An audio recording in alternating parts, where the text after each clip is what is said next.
Put the spoon in. I need a spoon. Fabulous. Thanks. Good morning, everybody. I'm told we are now live, so we will make a start. Before we do, just a quick preamble, the usual one. So before we start, I need to inform you that this meeting is live streamed and recorded. Please also note that all remote participants are muted at the outset of the meeting. Or were, should be, and are only able to speak at the invitation of the chair. Please raise your virtual hand if you wish to speak, and then only unmute when the chair invites you to make your contribution. As chair, I may ask that you are muted if you do not participate in this way. And the other traditional warning, phones, laptops on silent, please. So we'll start. First item is apologies. We have apologies from Rosemary Dartnell, substituted by Alan Mosley. Warning out, you're very welcome. Dawn Hughesman, who is on the screen behind me, joining remotely, and John Tandy, who is unable to get here. Apart from that, I think we're on present. Item 2 is disposable pecuniary interests. Does anybody have a disposable pecuniary interest that they need to declare? Silence. Good. Item 3, the minutes of the meeting held on the 17th November, a mere 2 weeks ago. Are you content that they be signed as an accurate record? Nobody not content, so I'll sign those at the end. Don't let me go without doing it. So item 4 then, public questions. There's only one from Mr. John Palmer. John, if you'd like to come to the empty chair and press the button on the mic, and we'll deal with your question. Thank you very much, Chair. Does the Scrutiny Committee agree that whilst laudable, extensive, assiduous work continues from all involved on addressing the financial emergency, the revelation that the Ministry of Housing, Communities and Local Government have yet to even confirm a process for Shropshire Council to apply for £71,361,000 of exceptional financial support in December, being notified to the committee only on the last working day prior to its meeting, is a jaw-dropper. Thank you for your question, John. A very, very short answer to that, which is no. However, I think that needs some amplification. Due to the relative lateness of the question, arranged for Section 151 officer, James Walton, to give a little bit of background so that everybody who's listening in is aware of the situation and what is actually going on. So if you don't mind, James, please. Yeah, thank you, Chair. So we will be talking about the period 7 monitoring report when we get to that item. So purely to pick up the issue of the request for exceptional financial support. This is a process which gets amended each year. This year, the Chief Executive and myself have been on several calls with MHCLG to establish what the process is for this financial year. As of yet, that is still unconfirmed as to what that process will actually be, but the expectation is it will follow previous year's processes, which is that an application is made in December. We haven't got a deadline for that. That application, and we don't yet have the form for the application as yet. But we would expect to be, now that the budget and the policy statement is out of the way, we would be expecting to get that hopefully within the next few days. The process then follows that is considered by ministers, and then a decision is provided back, an in-principle decision is provided back around about the end of February. In previous years, they've also talked about it potentially slipping into the early week of first week in March. In terms of that process, this has been discussed extensively at the Budget Forum meeting, which is a members' meeting. It's not a public meeting, it's a members' meeting with each of the group leaders at that meeting. And so that process has been well known now for quite some time in terms of the member situation. So from that point of view, I'd imagine all members, through just feedback from their group leaders, would be fully versed on that. But in terms of public message, it's just to confirm that is the situation as we see it. We met with MHCLG a week and a half ago now, and they still were unable to confirm what that process would be. But the likelihood is, as I say, it will follow previous years. I'll talk about the actual application and the reasoning for that, etc., when we get onto the period 7. Yeah. If that's helpful, Chair. Yeah, thank you, James. Thank you. And thank you, John. Item 5 is member question time. There are none. So that does take us nicely into item 6, financial monitoring period 7. So back to you, James, please. Thank you, Chair. So this is the monitoring report for period 7. So this takes us to the end of October in terms of the projections through to the end of the financial year. So as at period 6, quarter 2, end of September, an overspend of just over £47 million had been projected, and that was on the back of a significant amount of work that had been done through a deep dive exercise to remove all of the optimism bias within projections, to ensure that adequate coverage had been made of those pressures that we were seeing throughout the financial year, and to establish where there were plans in place for savings delivery, how many of those savings could be moved effectively into the green category, and therefore we were comfortable they would be delivered, and how much needed to be moved out of the amber category into the red, to say we do not believe these are going to be delivered. We did this at period 6, and it carried forward into period 7 because, going back to the earlier point around the exceptional financial support, we will need to make that application in December. And so while the exceptional financial support process is based around applications for the following financial year, it also allows us to make applications for in-year. So if we're going to make that in-year application as part of this, we need to be really, really sure about what application we're making, because we've still got the remaining months of this financial year to get through, and there isn't a second bite at that particular application. So in period 6, the situation, the bottom line figures moved, and in period 7 we finalised that work. So I am not expecting significant shifts now between the current projections as at period 7 and the end of the financial year. And each of the service directors have confirmed that this is the best case. Not best case projection, but the best case in terms of their robustness of those projections through to the end of the financial year. So we have produced 3 cases: a favourable scenario, an adverse, and a central scenario. And that central scenario shows now an overspend of £50.746 million across the whole of the organisation. And that is set out in the table, which is on section 8.2 and table 3. So just to quickly run through that table, just to give a feel for what's changed and where we are. So care and wellbeing, which is effectively adult social care, has shifted very slightly between period 6 and period 7, but seems to have now settled on an overspend of around about £16.7 million. Children and young people has deteriorated each month for the last few months, and at period 6, quarter 2, we're showing an £8.7 million overspend.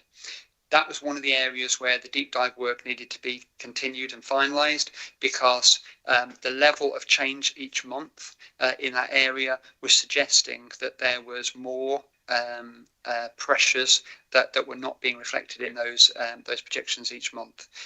Each month, if the position worsens, there's a suggestion that there's more in the system that needs to be worked through. So that work has been looked at within that area. There were several cases built in terms of this is the number of cases coming forward on a more favourable and adverse scenario. What we've decided to take is a much more pessimistic view in relation to that within the central scenario for the organisation.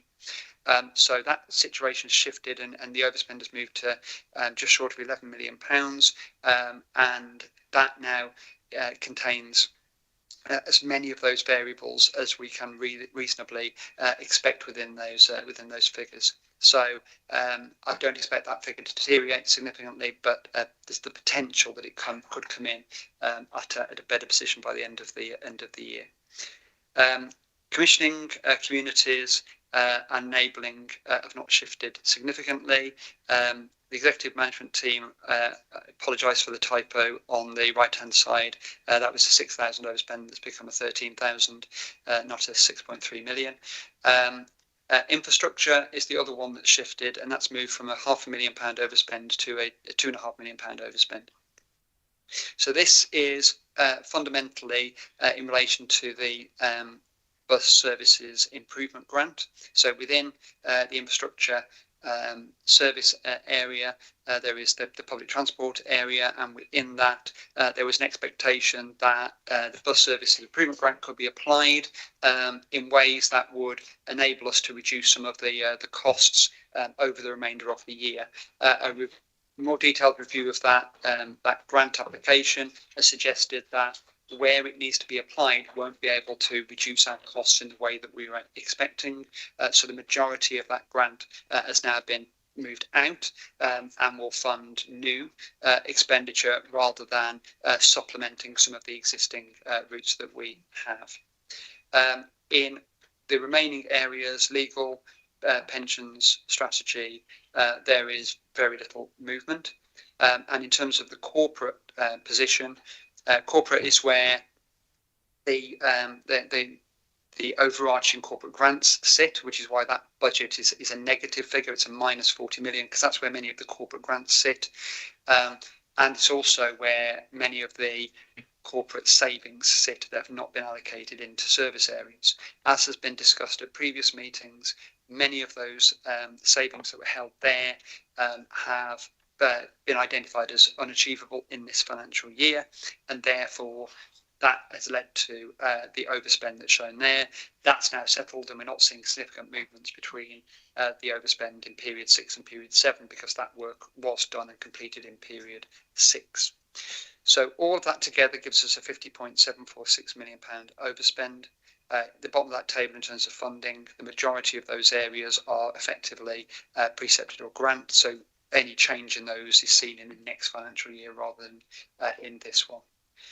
If I just flick back to table 2, this shows the 7 areas of risk that we are managing. The areas that I've just talked about in terms of the table cover the top 3 risks, 1, 2 and 3, but there are risks 4 to 7 listed in that table as well, which can have a significant impact on our projections. In terms of the first factor, which is the savings delivery, there are still a small number of savings which are flagged as amber, and the difference between the central and the adverse scenario for that first line, savings delivery, is the assumption under the adverse scenario that those £2.1 million worth of savings that are still to be worked through would not be delivered. So that's the adverse scenario in terms of savings. The second one is around social care demand. So this is both adults and children. The central and favourable projections are the same. In adverse, there is an assumption that things could deteriorate further, and so a figure has been built in around that deterioration.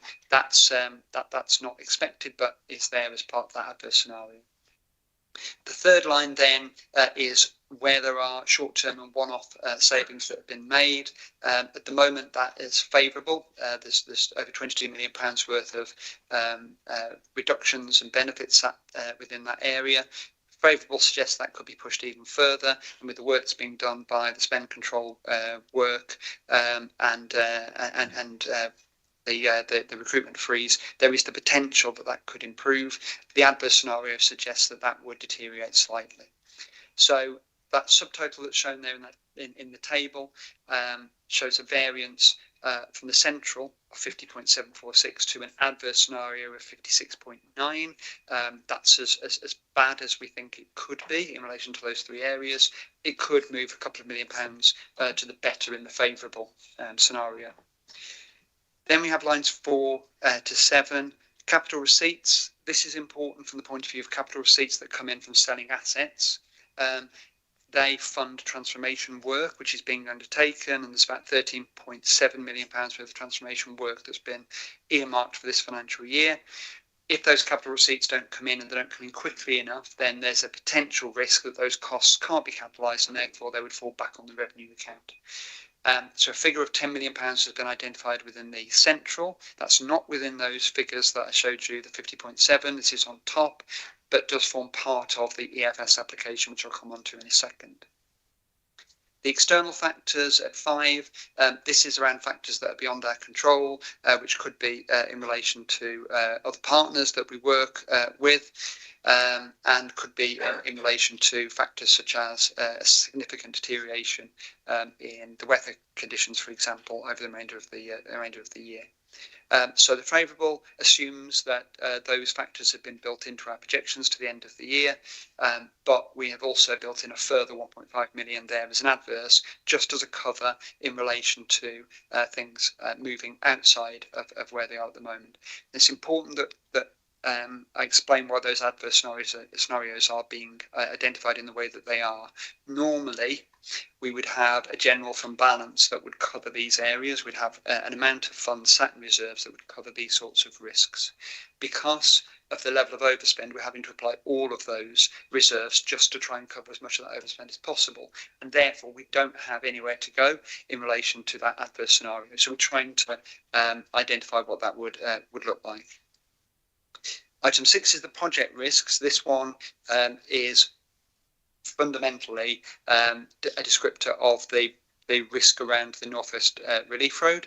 At the moment, that project is paused. Should that be cancelled in year, then under the adverse scenario, £39 million worth of costs would need to be written off.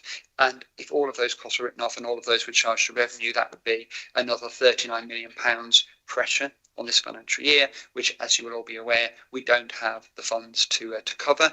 That's why that is also part of the exceptional financial support application for in year. The central scenario assumes that we are having assumes that the conversations that we're having with the Department for Transport would enable us to retain some of the funding from the existing North West Relief Road project to cover around about 50% of those write-off costs, and also that the Oxon Link Road project is taken forward in some form, and that would enable us to use the costs associated with that element of the project to continue that project on, which means that element wouldn't need to be written off. So if we take an estimate of what that would look like, then potentially with both of those scenarios coming through, we would only have about £13.5 million to write off. I say only compared to the 39 million, still a significant sum. In terms of the final element, which is the cash position, we are now 3/4 of the way through the year effectively. We're much more comfortable in relation to our borrowing and cash position and our understanding of where that will take us through to the end of the year. We've made adjustments within the period 6 and period 7 to account for the known levels of borrowing. The expectation is that we may potentially be able to reduce some of that over the remainder of the year. So, but it's only, we're talking about thousands of pounds, we're not talking about millions. So there is no favourable in relation to that, but no adverse either. So taking all of those together, the bottom position shows that the favourable position would be a £56.75 million overspend with all of those elements taken into account, 74 million for the central and 107 for the adverse. So given the points I made earlier around the application for exceptional financial support, we've put together a 3-step plan which will enable us to manage that position. So the first thing that we are looking to do is to take some of the general fund balance, the £34.28 million that sits in general fund balance, and not apply some of that in year. So £5 million we would hold back, and that would be a contingency that would help us in relation to some of those adverse scenarios that I talked about in that table. So that'd be £5 million there to help cover those adverse elements. On top of that, we've also looked at a safety net, which we've called a contingency fund, which is around about £5.478 million, which is within earmarked reserves. So just to explain that, we have earmarked reserves on top of our general fund balance. It's only around about £18 million that we have this year that's available, and those reserves are earmarked for specific purposes that we would, under normal circumstances, either use in this financial year or carry forward into future financial years because they are earmarked and allocated for certain purposes. We have worked through those and identified that potentially we could ring fence around about just under £5.5 million of those reserves and hold those as a contingency. So we would not be expecting to spend those this year. We would be holding that back this year and would then take those initiatives forward in the next financial year.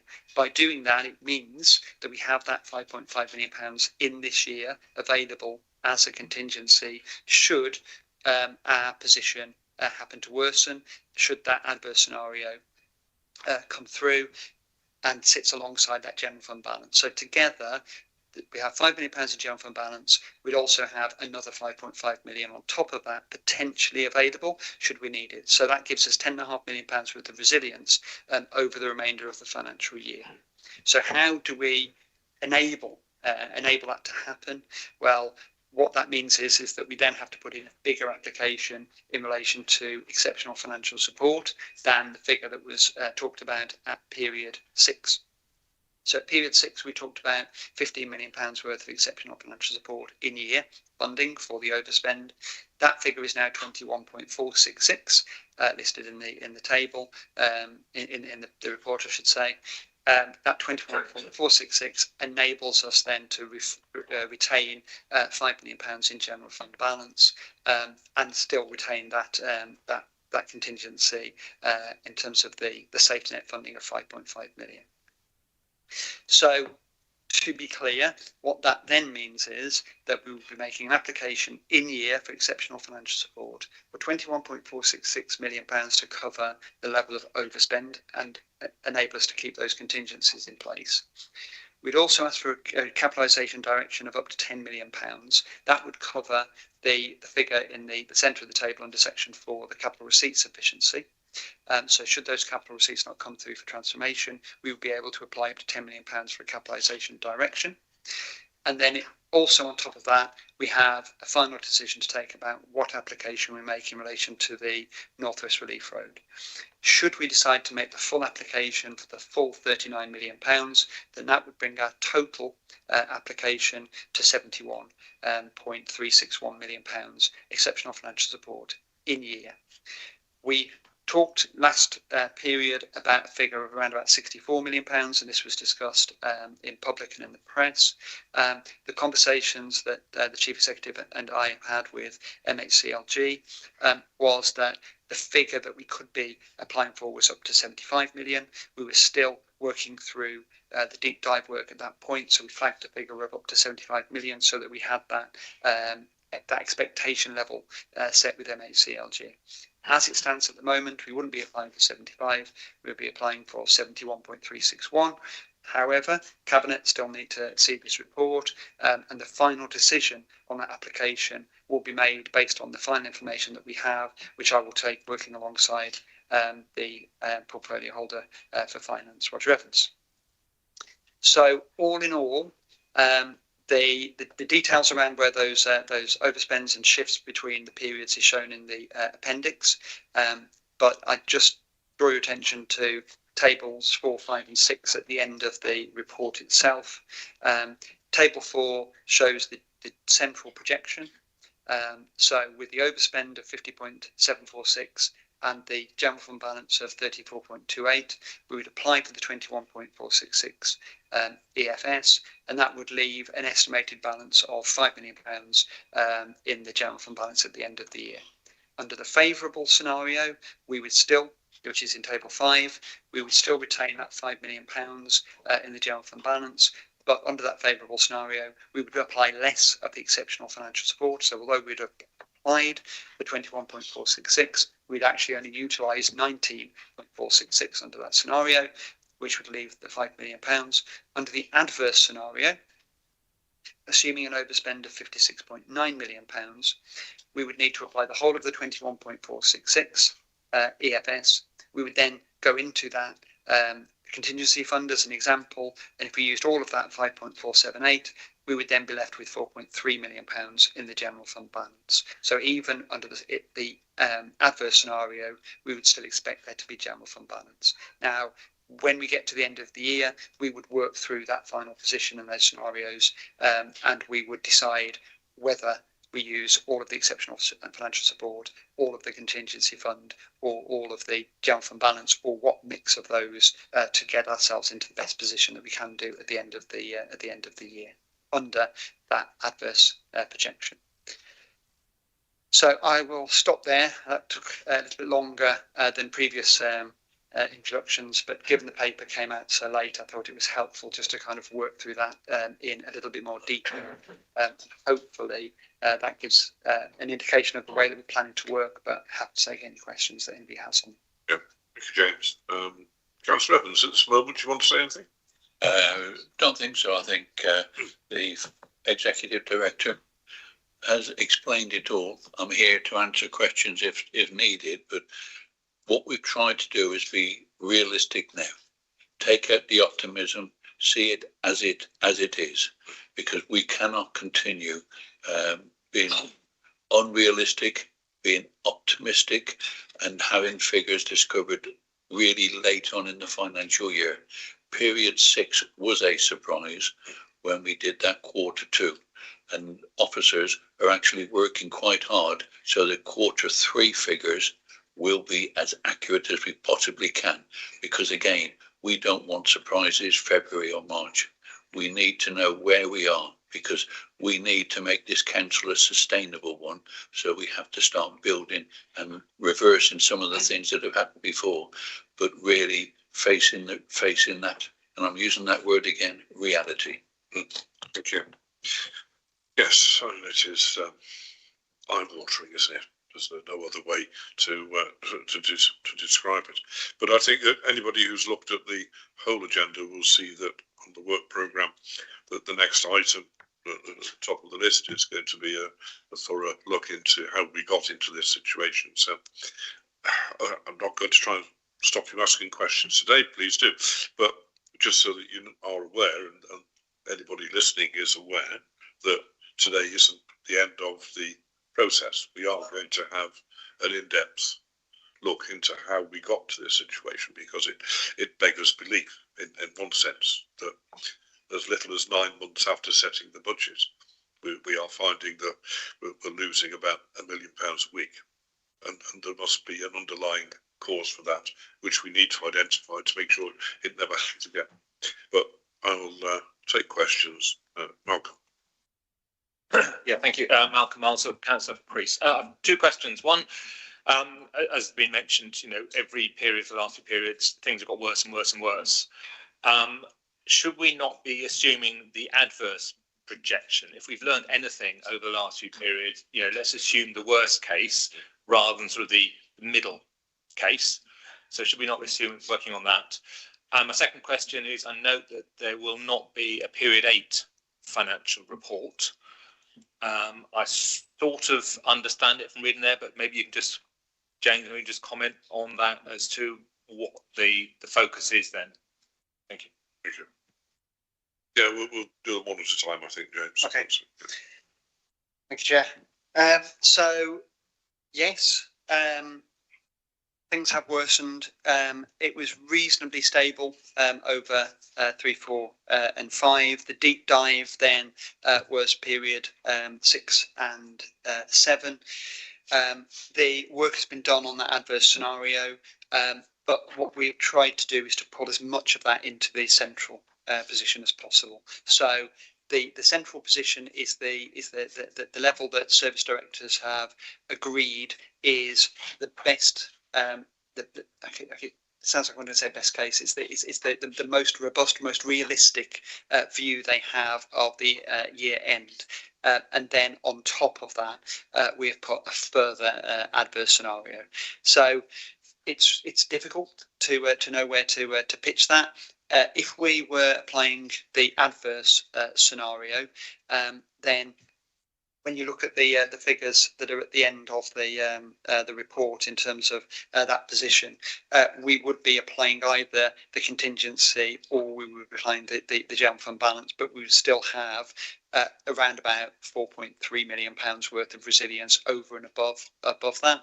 So given that position, in that scenario, I would argue that we wouldn't want to be applying for more exceptional financial support in that scenario because we have other ways of covering that.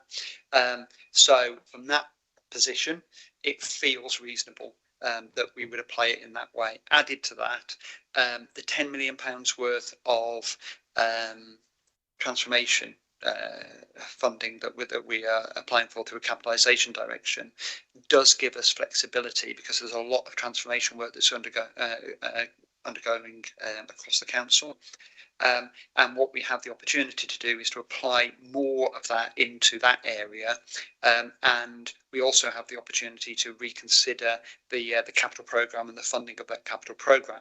So it may well be that we can free up capital receipts from other parts of the capital programme to help cover some of that transformation cost, which in itself provides more contingency. So overall, what we've tried to do is create as many levers as we can within the confines of the way in which exceptional financial support works to ensure that we're applying for the most appropriate value and giving us as much flexibility as we can should things worsen over the year. In terms of the period 8 and period 9, the way that the monitoring process works, every month we get to the end of the month, the system closes down in the start of the next week, which then shows the financial position as at that point. Then we've got around about 200 budget holders that need to go in and review their lines of their budget lines within the overall system. That takes time, and if you have people on leave, if you have people that are away for a few days, if you have all sorts of time constraints that people have, we have to give them time to go through, and that's the first line, ensuring that work is done. Then alongside that work is done with the finance business partners, then it's reviewed by service managers, service directors, then it's reviewed by the leadership board, cabinet, etc. And the whole process, by the time you've done that and then got the report produced, means that fundamentally you're starting on the next month's projections at the same time as or before the actual report that's produced has been publicised. So what this means is a never-ending cycle. Because we did so much work at period 6 and period 7 to try and get to the bottom of our position and iron out all of those, all of that optimism bias and all of those questions and concerns that we had. The value added in period 8 should be absolutely minimal, because I am not expecting any service director to come back and now say, oh, there's something else here. So from that point of view, working through a period 8, bearing in mind that would take us over the Christmas period anyway, so that foreshortens it, means that there should be limited value in bringing that forward. Period 9 is the quarter 3 review, which is always a much deeper review anyway. So I would have expected some budget holders, finance business partners, etc., to be not looking at the low risk areas at period 8 anyway, because it's going to be looked at period 9. Instead, the time of the service directors, service managers and the finance team can instead be focused on looking forward to 26/7 and ensuring that the budget and the lessons that we've learned from the deep dive review into the current year 5/6 are all built in terms of the 6/7 position.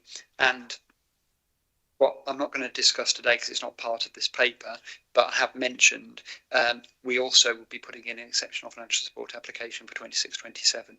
So that forms, it's nothing directly to do with this paper, but the projections in this paper and the review of pressures and savings in this paper need to be worked through in terms of that 6/7 position. So that's where the focus of the team and the service directors is at the moment, rather than on producing the period 8. So fundamentally, it's a risk assessment, and the risk assessment suggests it is lower risk to consider the budget position for 6/7 and not do period 8 at this point in time. It's risks, but that's the risk assessment we've undertaken. Okay, thank you. And I suspect it's a resource issue as well, isn't it? With the Christmas break coming along. So Chris is next, and then Bev after that. So Chris. Thank you, Chair. Chris Naylor from Burnham. Sorry, thank you. Thank you, Chair. Chris Naylor from Burnham. A couple of overall comments and then a couple of details, if I may. Obviously, it's very, very good news that we're seeing this report. It's very, very helpful for Scrutiny to get a chance to look on the way to Cabinet. And it's, I think, extremely helpful that there's so much detail in it. And it's a kind of positive forward look about how we hope to find our way out of this very difficult situation.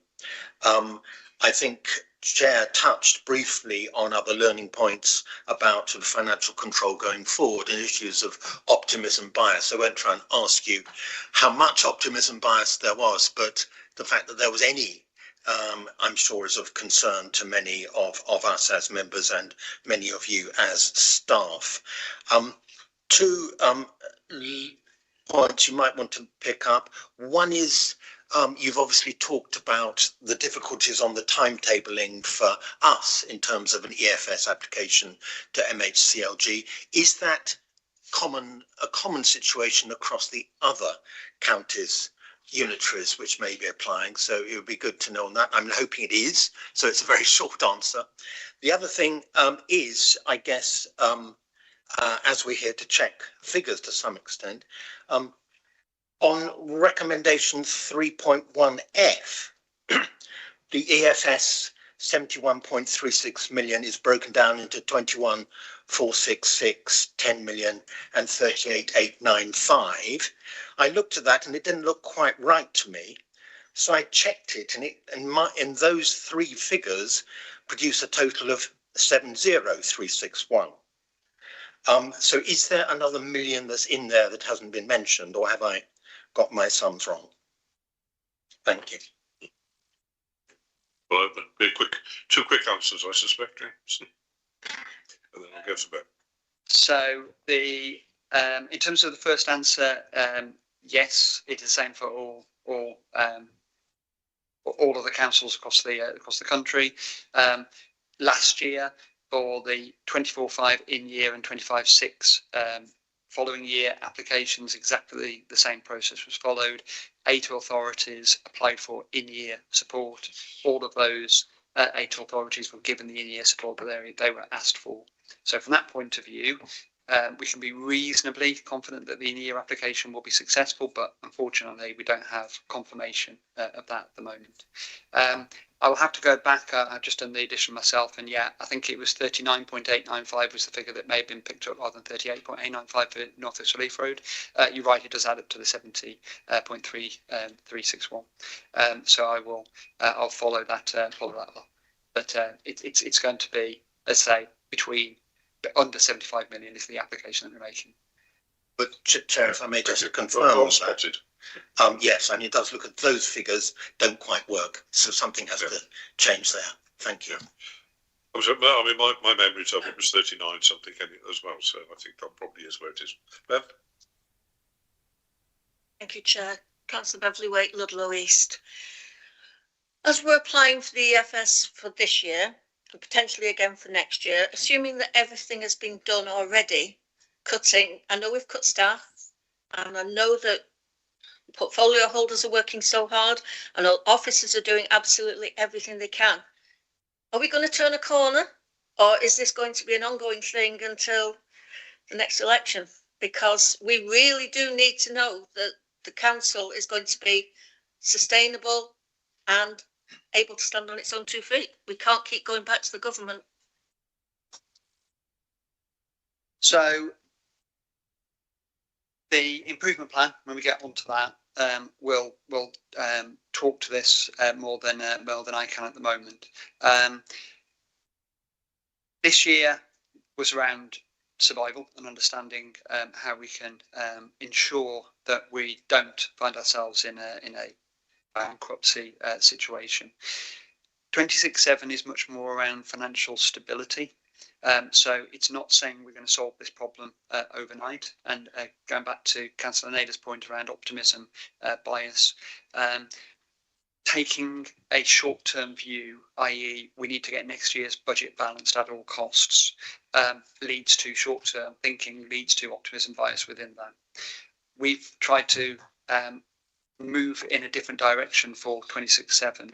So we are looking to make sure that the budget is stable at that point. So, therefore, a significant application for EFS will be required, given the level of savings that have not been achieved, but also the implications of the short-term savings that have been achieved. So you will have heard the leader talking about staff have been taken out of lots and lots of service areas, including back office service areas, which is now causing the organisation to splutter and you know, difficulty in kind of functioning.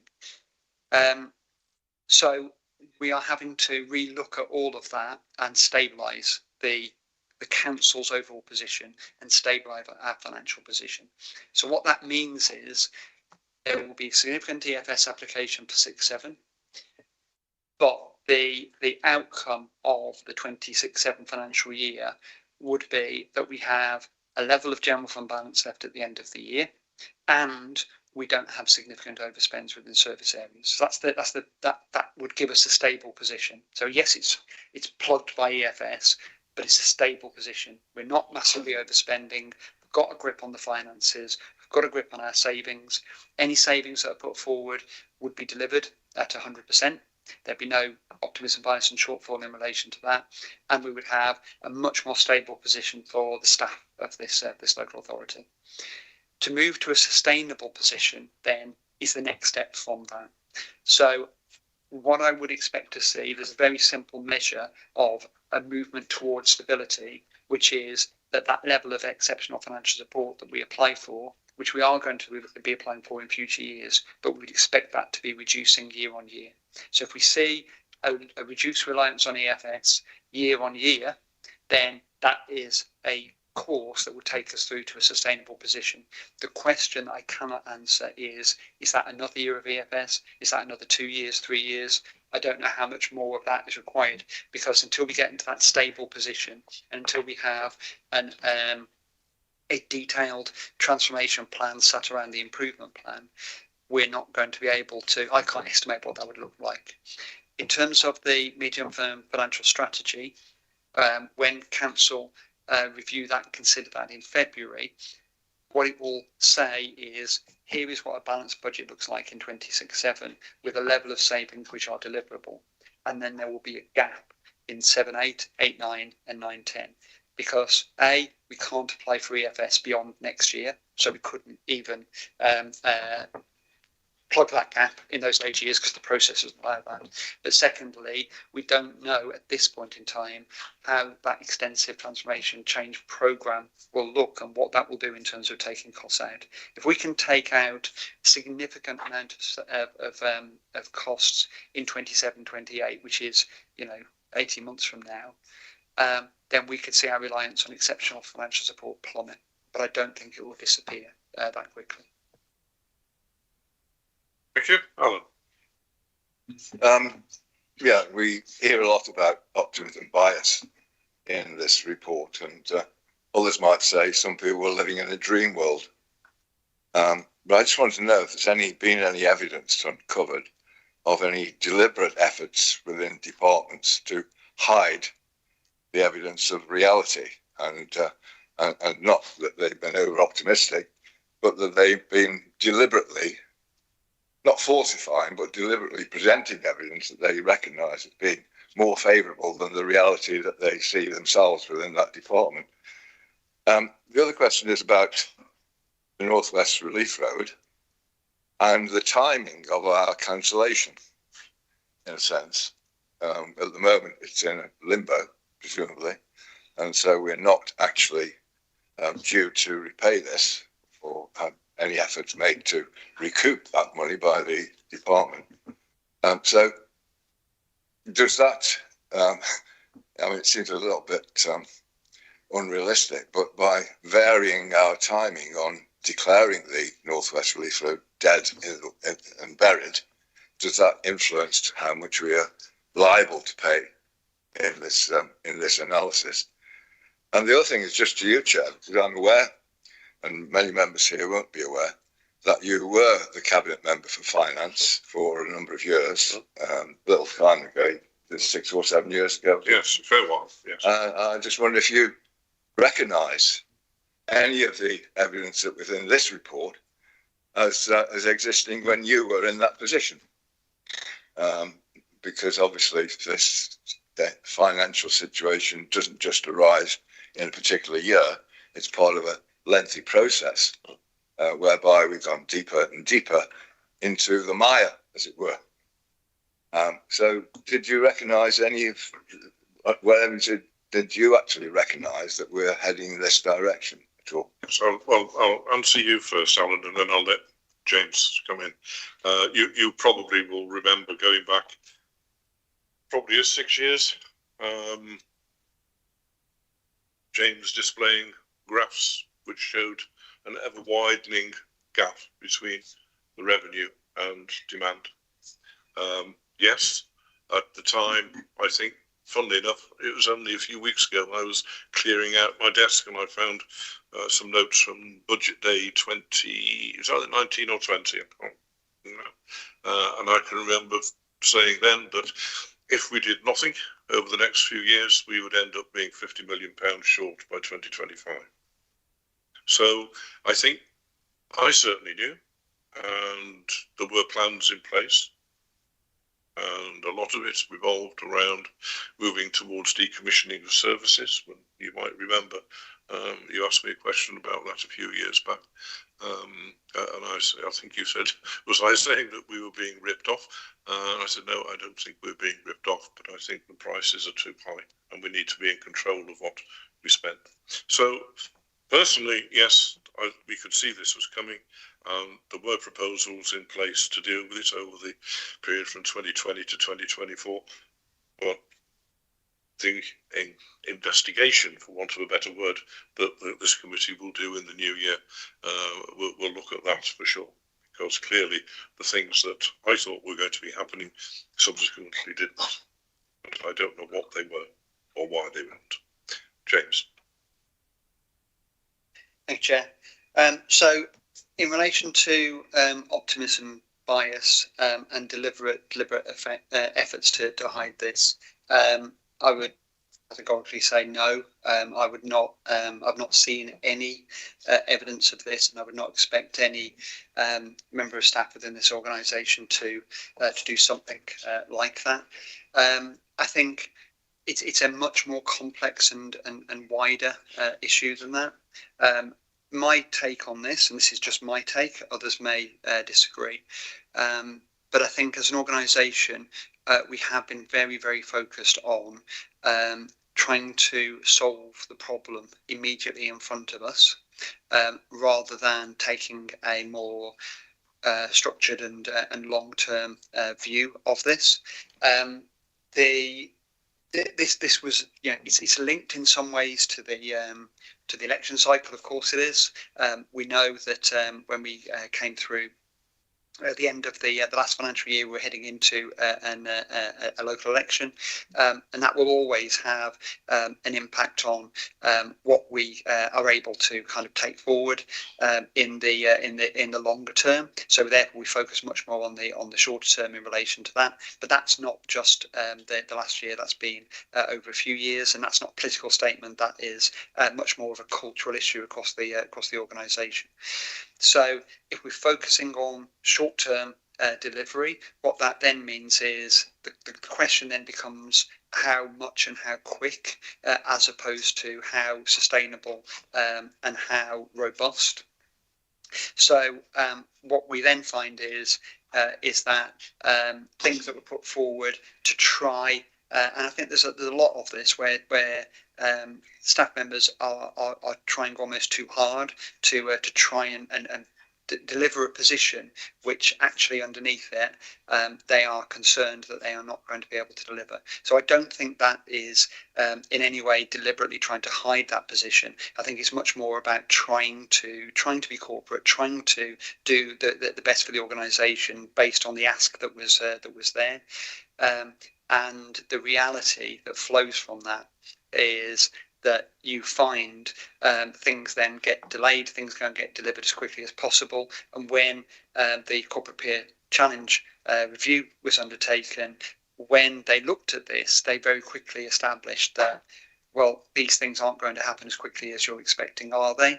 And therefore, it's very quick. The simple description of that is optimism bias within that.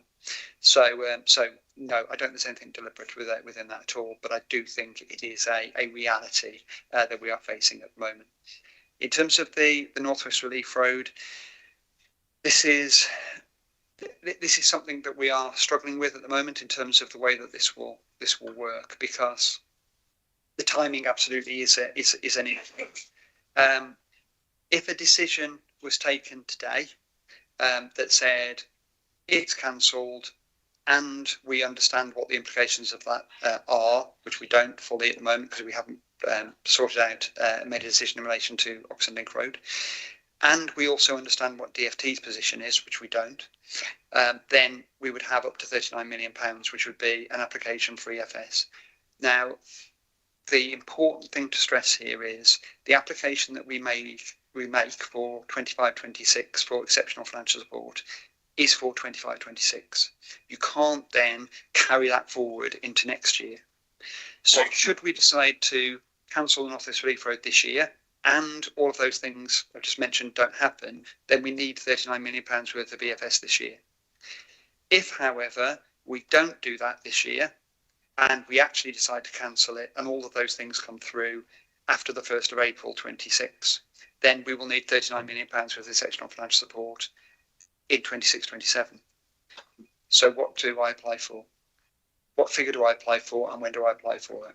That's the dilemma that we've got at the moment. So the timing is crucial. However, it is not beholden to this. It's not in the gift of this administration to actually make that call at this point in time. And we have to make an application in the next couple of weeks. So we're going to have to work through that very, very carefully to establish how we kind of get ourselves through that particular dilemma. Thank you. Ed.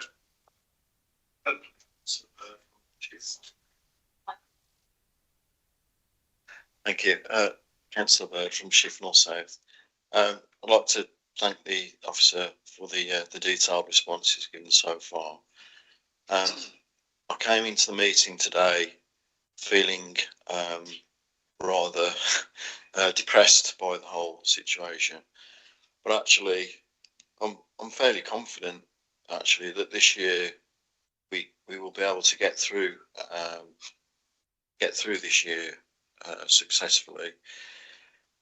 My main concern was actually in requesting funds from the government itself, but I've looked at last year's applications. Actually, obviously Birmingham City Councils was the largest by far, but there were quite a few other councils that did put in requests and were successful for the figure of 70 million or above.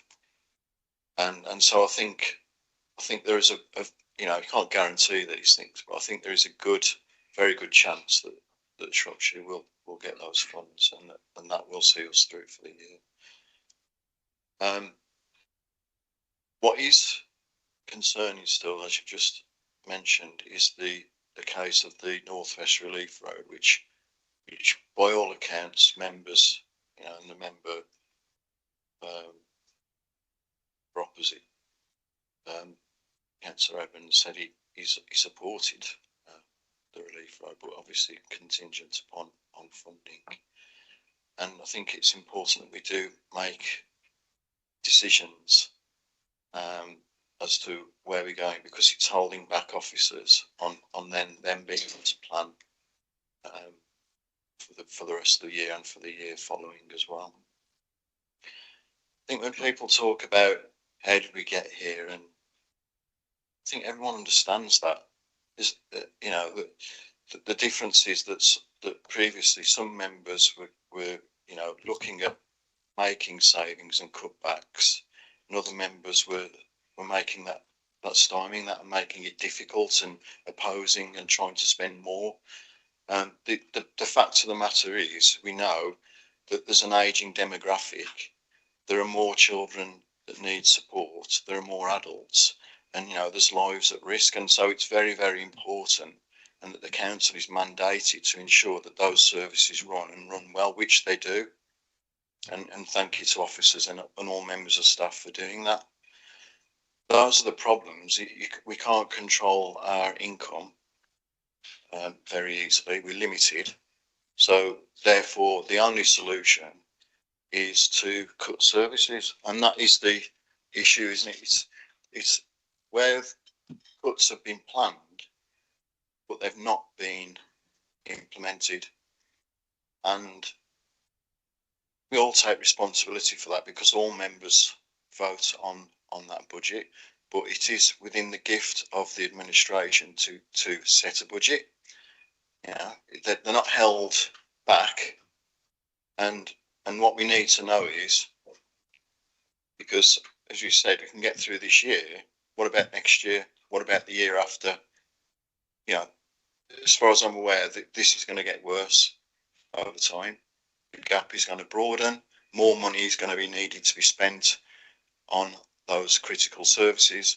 So what cuts are going to be made? What cuts are planned? What decisions have been made? We've been in 7 months now since the election. We've had a few of these meetings already. We've already asked what cuts are going to be made. People have given suggestions. Committees have been set up. What's actually going to be done about it?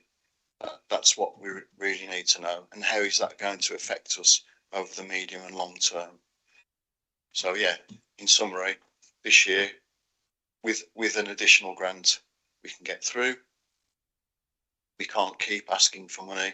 We need to be able to, as Councillor White said, we need to be able to stand on our own 2 feet. What cuts are we going to be able to make to be able to do that realistically? Where's that money going to come from? What other budgets are going to be cut for us to do that? Thank you. Thank you. I'll give James a break. Yes, give James a break. Yes. A different voice to the table. So thank you, Councillor Bird. And I think, as we've heard from James, the exceptional financial support will allow us and give us time now to really plan longer term around how we get this council into a sustainable place. You're absolutely right. We are mandated to deliver essential services around supporting our vulnerable adults and children and other services. But we've got to make sure that those are provided in the most cost-effective and efficient way possible. We've had some really good examples over the last couple of years in us doing that, but there's a fair bit to go still.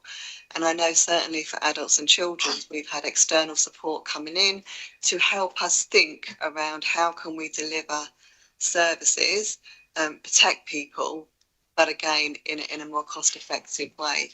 We've had the LGA supporting us to undertake a finance benchmarking report. The children's one has been completed and the adults one is currently commencing.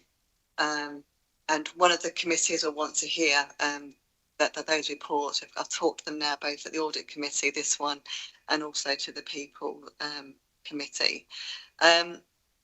We can take control of our income, and certainly we've been having conversations with Cabinet around what can we do differently to increase some of the income coming into the county of Shropshire.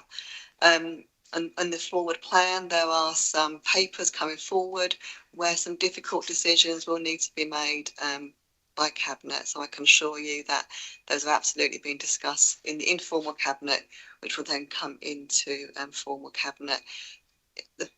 One of the papers today is around the improvement plan. That is a robust plan which talks about stabilising this council this year into next year and then into sustainability. We've had one improvement board already, which is independently chaired, and I'm confident they'll be providing that external check and challenge to us in scrutiny around pushing us further and pushing Cabinet and the leadership team around considering other options around that kind of stability over the next 2 to 4 years. Thank you. Sam. Thank you.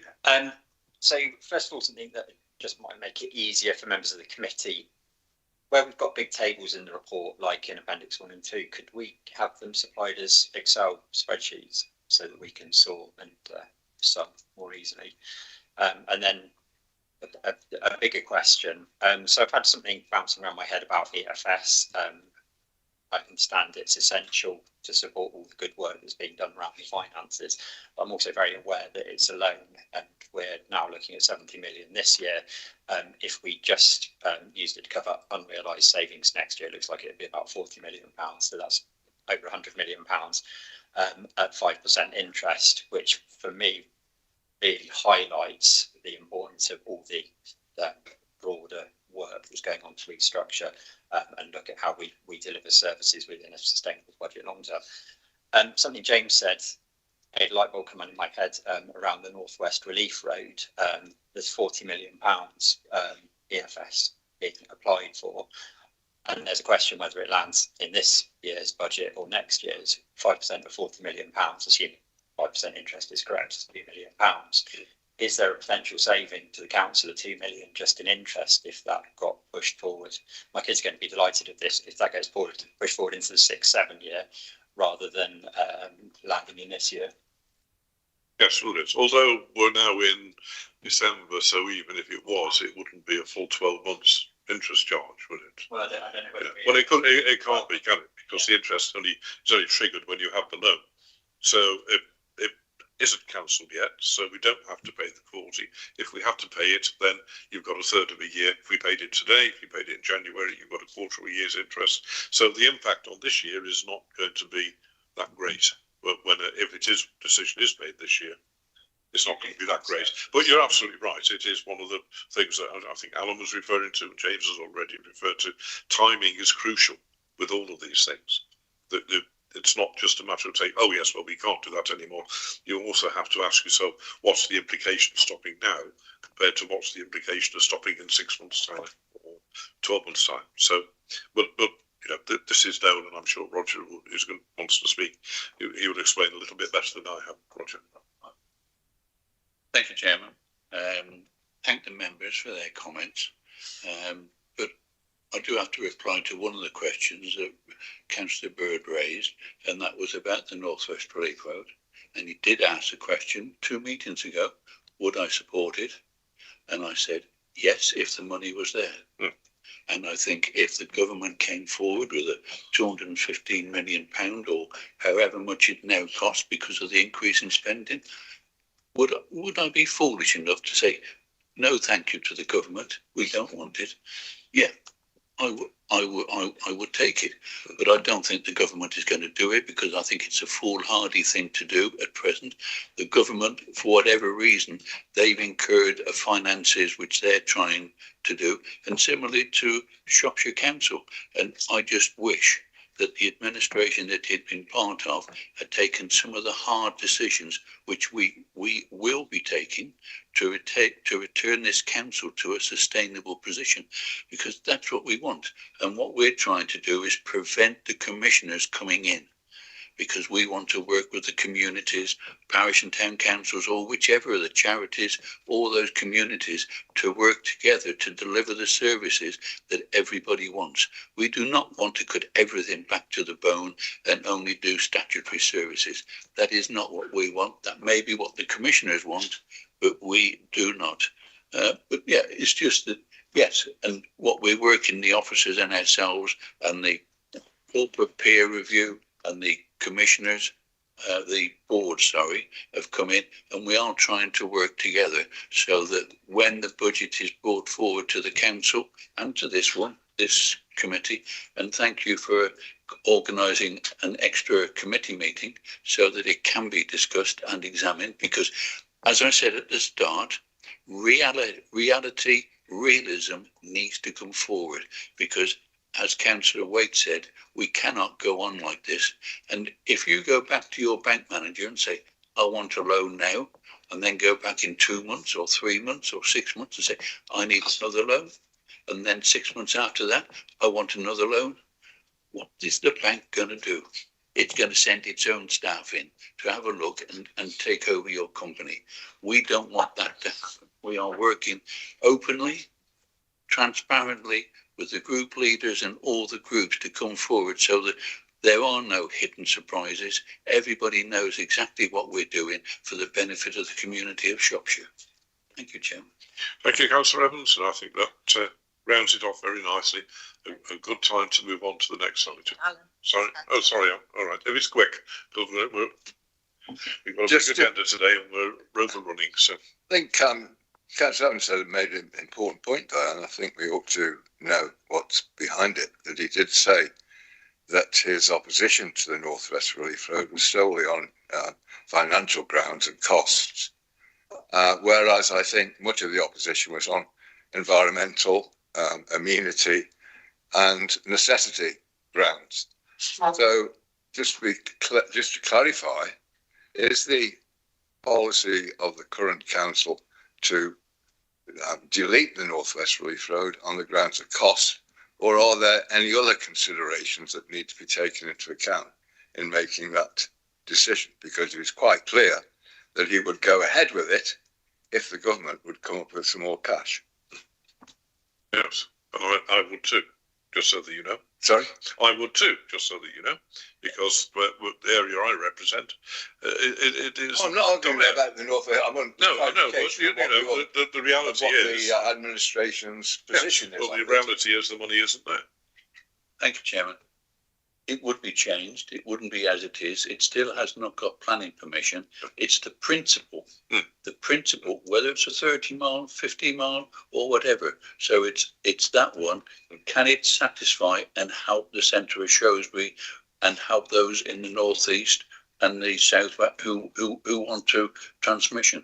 There is a big town plan which is there. So it is the principle I would support, not necessarily what's there now. And we would work with government and the appropriate people to deliver what is best wanted and needed for all the people in Shropshire, including the environmentalists who have legitimate concerns about some of the things that are there. We would work together so that to minimise the disruption and the disruption to people, but also the disruption to the environment. Thank you. Right, we are going to move on now because we'll run out of time if we don't. Sorry. Oh, go on. Yes, you haven't spoken yet, Charles. Okay. As long as it's quick, please. You need to move on. Oh, sorry, wrong one. Looking at these figures, I must say that to start with, obviously I'm very new at this, so I'm having to work my way through the layout of the data that's here. But as an example, in this report, children's placements, there's a £14 million excess spending over budget on one item. I imagine the budget is largely based on past experience. So it's clearly, this one item is clearly very, very volatile. And we have many areas in the budget which could be equally volatile. Looking, as I mentioned before, the demographics, it seems to me that it's far more likely that we're going to get adverse budget differences rather than favourable ones.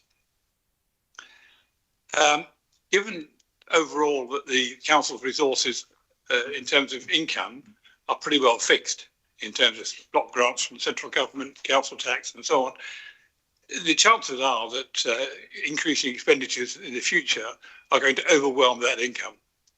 It seems to me that it's almost inevitable under the present structure of council funding.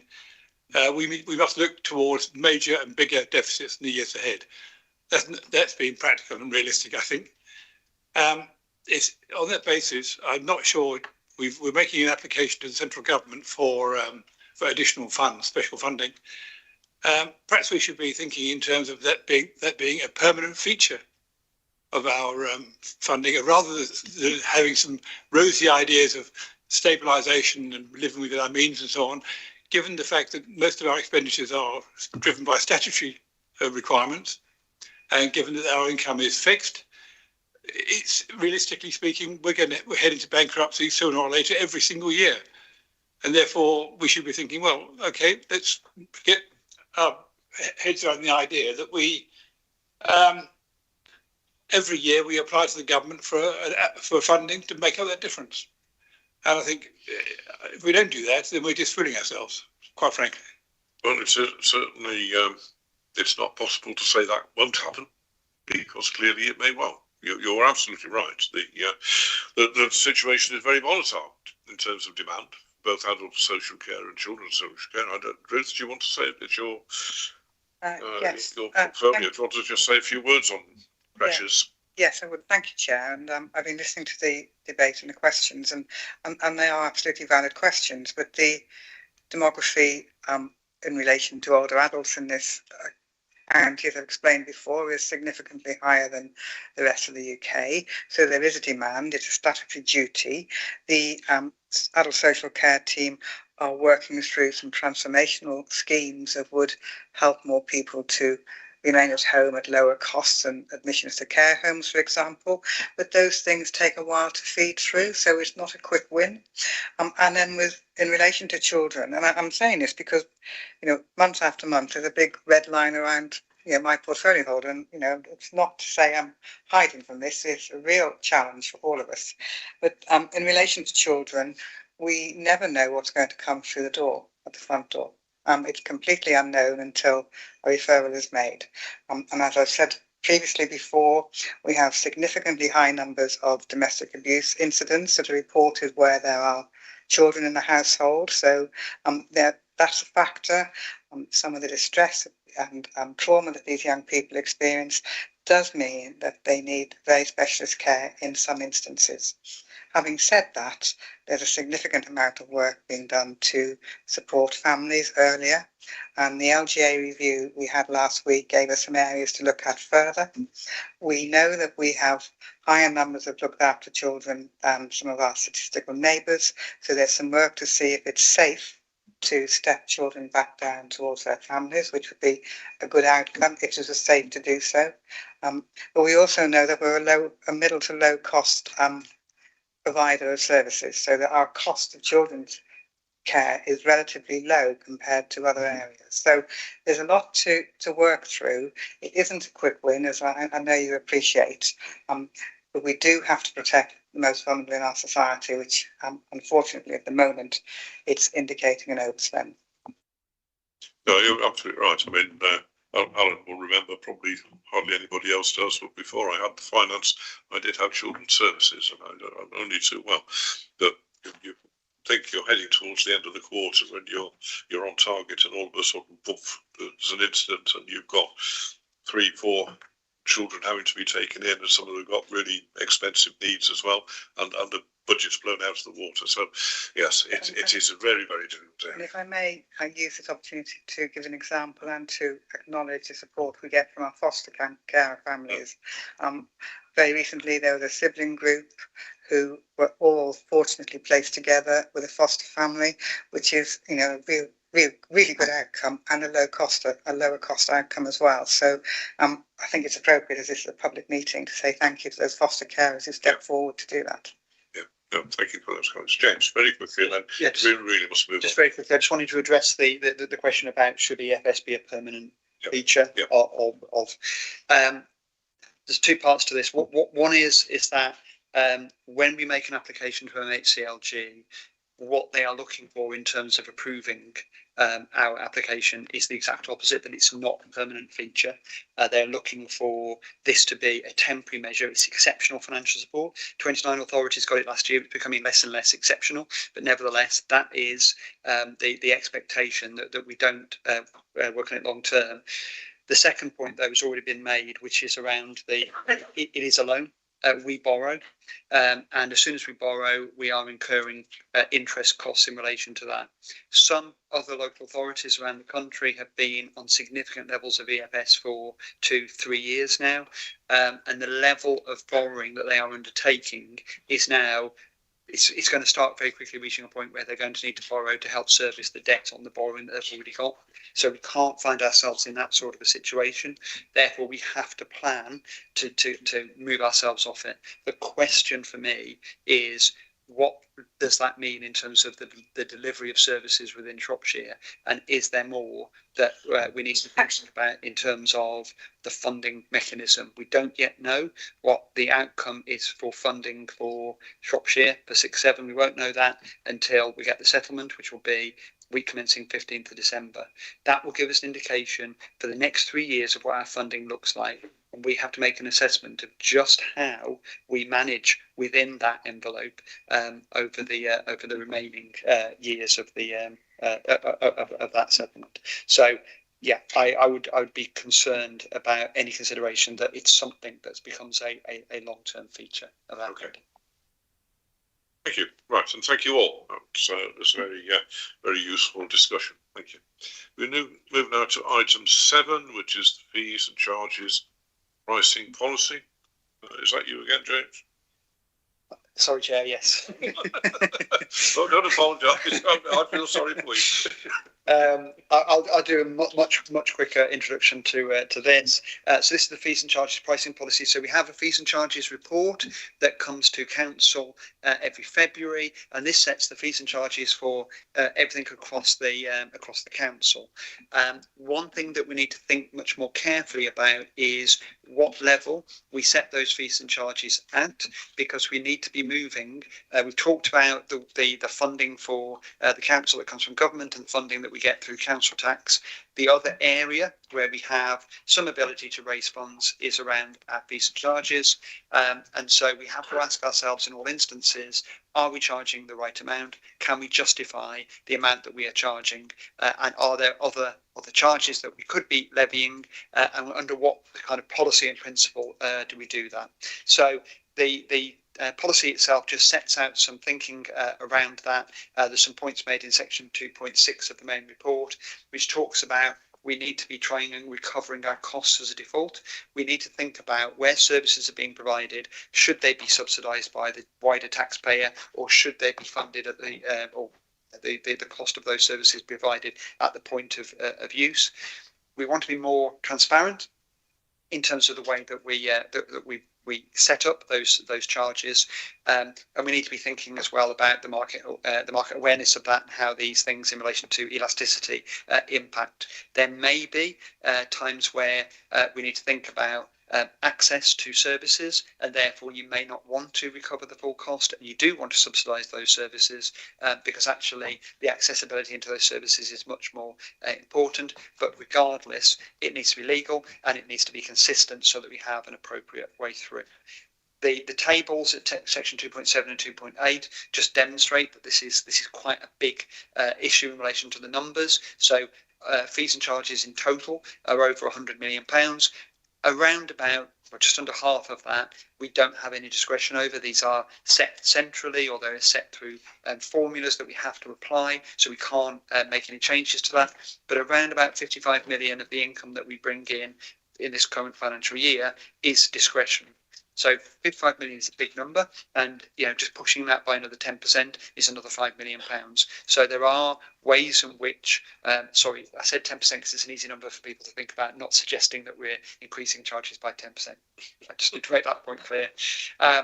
Section 2.8 then just breaks down where those key areas are in relation to the service areas and where those discretionary fees come from, just to give some context for it.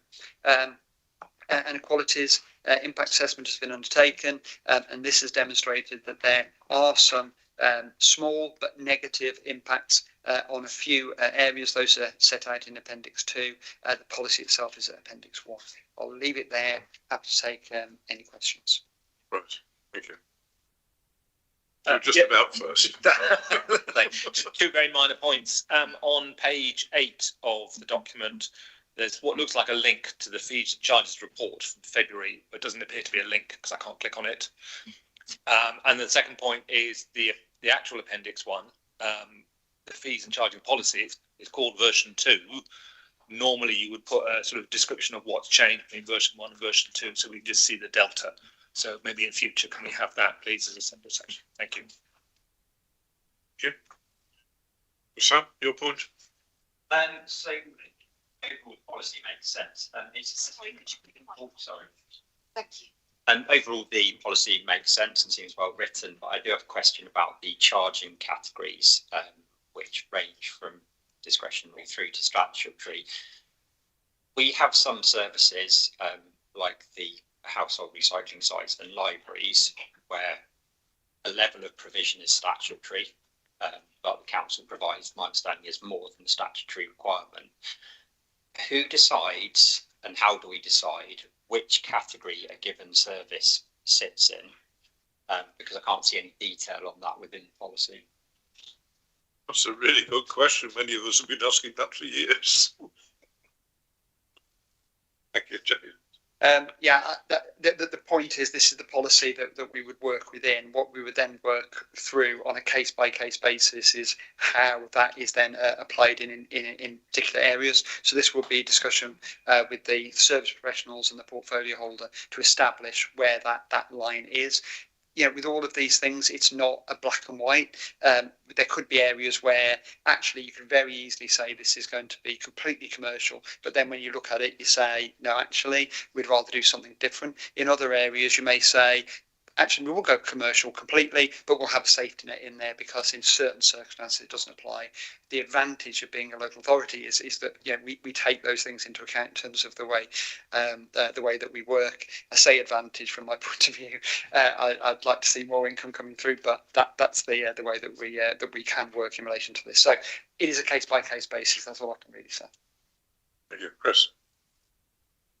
Thank you, Chair, and thank you, James. I guess I share the feeling that this is, a very useful summary, very useful report, and very clear about those kind of policy issues. I look at it and wonder on some of the detail, like work placements, what that means in terms of us somehow seeing that as an income source. That obviously, I'm sure there are very good reasons there. Or theatre services. Well, do we as a council actually provide village plays or whatever? And I don't think we do. So for me, I've got a bit of a problem understanding the detail of this. I did follow that link and it took me to an extraordinarily long list of all sorts of different charges, which is, what it is, and very impressive. So thank you for all of that. I guess my feeling is, what's in here is the sensible way forward and the way that we as Scrutiny should be encouraging this policy to go. But I wonder if it's something where there might be some added value from members. I mean, my immediate thinking was, and this is slightly personal, anecdotal, going back to my kind of running a wine bar, running various sort of businesses in the past, pricing tended to work where there wasn't some kind of statutory requirement, obviously. What pricing tended to work on, what would people pay, and rounding things up, and thinking about price points and all that kind of stuff. And for me, that worked fairly successfully. I'm not suggesting that's how we should be thinking of developing our pricing policy, but I do wonder if there's interest and added value from a small group of members having a look at this, and dare I say a task and finish, not applying to 26/7, but applying to future consideration. I mean, obviously, James, that's partly a question to you as to whether that could be useful, and it's a question to the chair about whether it might fit into future programme. It might be interesting. I think we can, when we get to the work programme, we'll decide if we want to tag it on or not. So it's a good point. Ruth, you wanted to say a few words. Yes, thank you. And just a couple of points on fees and charges. I feel I've got a gate crash in front of a member of this committee, so thank you for letting me speak. But obviously the adult social care fees and charges, many of those are set by statute, so we are very limited as to what we can do. But it is important that where financial assessments are completed, that the income is got in a timely manner, and I know there's a lot of work going on to do that. But I was just really want to reinforce James's point around the looking at things on a case-by-case basis, because if we look at leisure centres, for example, and I declare an interest because of links to Bishop's Castle Leisure Centre, but particularly for adult social care, it's so important for older people to stay well and age well, and for young children and mental health, people with mental health needs, and the same could be applied to some of the sort of access to country parks and everything, and rights of way maintenance. So a plea from social care is that those things need to be affordable, and also recognise within the market there is in many cases a private element where people could choose to pay more for enhanced services. But from a social care perspective, it really is important that, in my view, that leisure services, access to keeping fit, physical activity is available to help in the long term with the social care budget. And it'll be very hard to pin how much it saves or delivers. I know that, but it is important. Yes, that's a very important point, and I think really seconds the request that's just been made for a task finish, because I think it is important. It's all very well for the more mature of us who've been around for a long time to know, oh yes, fees and charges, but we do have to remind ourselves that we have 2/3 of our members are now new and would benefit probably from that type of work, because in doing that you'll learn an awful lot of other things as well. So I think I know it's on item 10, but I think that's a very good idea actually. We'll add that in. Ed. I'll try and be quick. Is it about fees and charges and not the task and finish? It's about fees and charges, yeah. It's just to make the point that you've got this discretionary amount, 100 million, of which 50% you can't do anything about, but 50% you can. Last year there was an increase of 5 million due to efficiencies, which is 10% of the 50 million, if you like. So it did quite well last year, and to achieve 10% in 1 year is very good indeed. But it doesn't really give you that much wiggle room in terms of contributing towards the deficit. So the main area is obviously council tax increases. And I think one of the things that we need to consider is getting the message through to the public, because I represent council taxpayers. That's why I'm here. And we have a lot of those in Shifnal South. They pay a lot of money. They don't see the services. To ensure that they understand when prices are going up, when council tax is going up and charges, potentially business rates. I don't know what you can do with business rates. That there's an explanation, and that needs to be understood, because we know it's important. The money, what we're spending is not frivolous in the main. I know sometimes there can be issues, but in the main, it's very, very important work that's being done by the council, and that needs to be communicated effectively to the public when they're receiving these increases in charges. Because in my experience, and probably in a lot of other members' experience, when they talk to members of the public, they really don't understand the council's budget and what has to be spent, and what it's spent on, what proportion, and how it's increasing as a proportion as well. So I think it may cost us some money, but we're going to get support of the public if we do that. So this is not political at all. This is just about the operations and what the council's doing as a whole, and getting and maintaining public support for those services and those charges. Thank you. Yeah, thank you. Yeah, I think you're absolutely right. There are 4 cabinet members in the room who will no doubt take that message back to cabinet. It's not a matter for us to do that, but I think you're absolutely right. It is all about communication, explanation, and understanding, and there's very often precious little of that around in the communities. Roger, quickly. Quite briefly, and I support what Councillor Bird said, is that when the council tax is set, it does need to be explained. It is split into 2 parts. And there's one part to look at general and the other part to look at specific. And it's that general part isn't 5%, isn't 4%. It's a lot lower than that. And we all know what inflation's doing. And that is the part that where we need extra money, because we're a rural county, rural structure here, which it is costing us more every year. Right, thank you. Dawn. Good morning. Good morning. If we're still on morning, yes, still on morning. I see that your hand is raised. Thank you, Chair. Just a very quick one before I start coughing again. We desperately need economic growth in Shropshire. You know, that's what's going to help to push our top line. Now, our SMEs, our little family-owned businesses, our sole traders are being hit from all directions. And I just ask, can we all bear in mind that the additional impact that impact that these fees and charges might have on the viability of these businesses that we very much need? Thank you. Thank you. Yes, important point. Another message for the cabinet members, to something to them to consider. Thank you for that. Item 8. This is item 8 next, the improvement plan. Rachel, you're to do that for us. Thank you very much. Thank you, Chair. So I'm Rachel Robinson. I'm Exec Director. I've got the responsibility for the Director of Public Health, but I'm also have responsibility for strategy. So I'm presenting to you today the improvement plan. This is the draft improvement plan that's making its way to Cabinet and then to Council.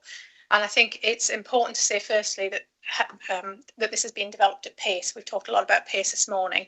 It has been developed at significant pace, and but through that process for detailed consideration to make it robust and realistic. The pace actually reflects the urgency that we need to apply to addressing the financial emergency we've been discussing this morning, and the findings and recommendations from the corporate peer challenge, but also from the external auditor's annual letter and annual report. I think with this report, we can't emphasise enough how important the report and the actions are within it for everybody across the council, members and officers, to fully understand, firstly, the scale of our challenge, but also why we have to have an improvement plan and what steps we are taking, but also there's individual and collective roles that we have for us to be successful. It shows what we need to do for our residents, communities and partners to understand the journey we are on and how might this feel. We need to support the work that's taking place within this plan and the recommendations. Everything hangs off this plan. And I think it's really important to show to not only to as council and to our residents, but also to the improvement board and ultimately to the government, the route map that we have for what we've been discussing this morning, for that survival, for that sustainability into the future. Our draft improvement plan sets out 3 aims. So these are, and then there's 9 programmes that sit underneath those. The aims, which are around pounds, around the priorities that we need to deliver, and around our people, our workforce, that are needed to deliver those. So there are 3 aims, and underneath those there's 9 programmes that everything hangs underneath. These have been written, though, to not just be relevant for the period of the improvement plan. If you remember, we said the improvement plan was the first part of our wider corporate plan and Shropshire plan that will be published later in the year, in looking at May. But this is the first critical part that gives us that survival and sustainability.